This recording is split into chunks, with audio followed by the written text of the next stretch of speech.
Facing the Sea Monster 2.6. Jules Verne was a French writer. He is known as the father of science fiction. He wrote about rockets, space travel and submarines when such things were unknown in this passage.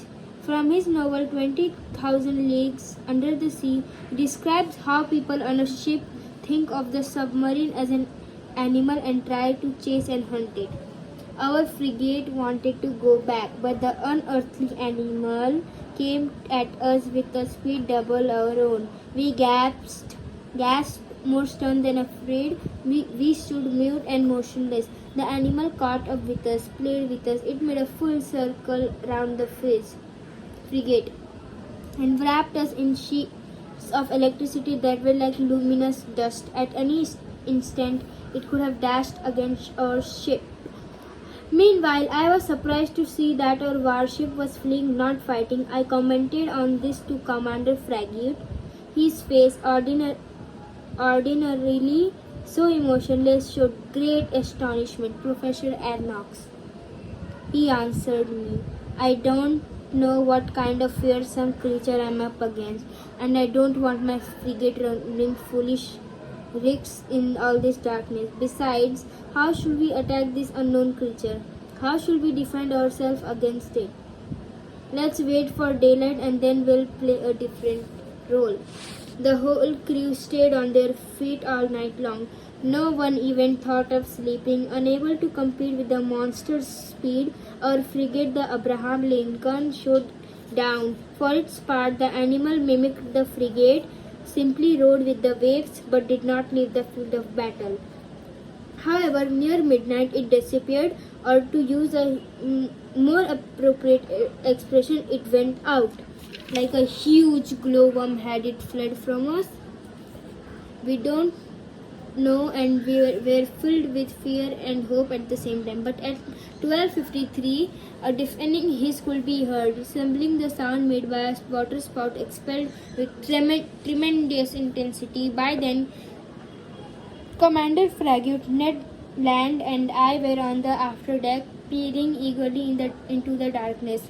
Tell me, Ned Land, isn't that the noise citizens make when they spurt water from their blowholes? That's the very noise, sir. But this one's way louder. So there can be no mistake. There's definitely a whale lurking in our waters. Near 2 o'clock in the morning, the core of light reappeared 5 miles away from the Abraham Lincoln. We stayed on the alert until daylight, getting ready for action. Whaling gear was set up along the railings. Our chief officer loaded the blunderbusses, which can launch harpoons as far as a mile, and long duck guns with exploding bullets that can wound and kill even the most powerful animals. Ned Land was content to sharpen his harpoon, a dreadful weapon in his hand. At 6 o'clock, day began to break, and with the dawn's early light, the animal electric glow disappeared. At 7 o'clock, a very dense morning mist spread around us. Our best spyglasses were unable to pierce it. The outcome, disappointment and anger. At 8 o'clock, the mist rolled away, and the Ned horizon grew wider and clearer. Suddenly, Ned Land's voice could be heard. There's the thing in question, Ashton to port. The harpooner shouted. Every eye looked toward the point indicated.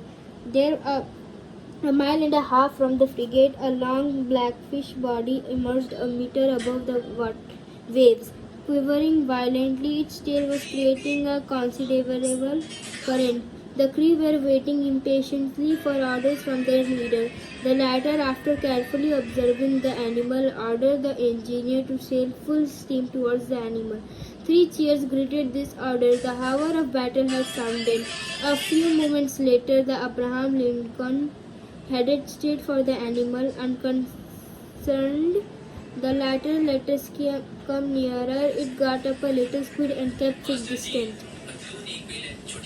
This chase dragged on for about 3 quarters or of an hour without the frigate getting any closer to the sea animal. At this rate, it was obvious that we would never catch up with him. The Abraham Lincoln gathered speed, but so did the animal. This went on for the next hour.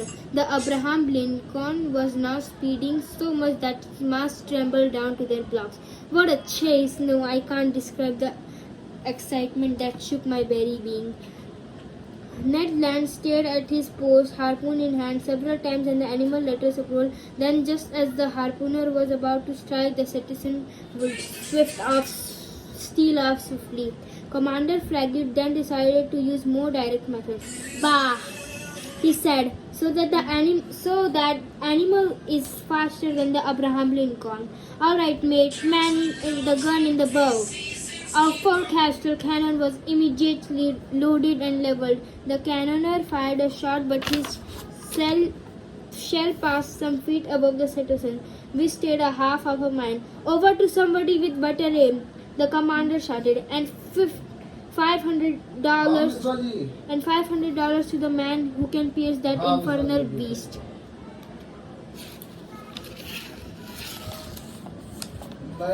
Calm of eye, cool of feature, an old grey-bearded gunner, I can see him to this day, approached the cannon, put it in position, and took aim. For a good while. There was a mighty explosion, mingled with cheers for the crew.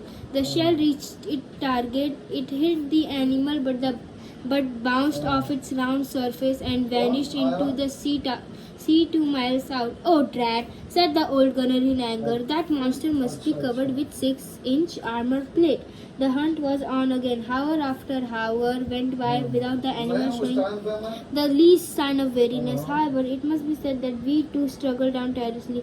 At 10:50 in the evening, that electric light reappeared 3 miles away from the frigate.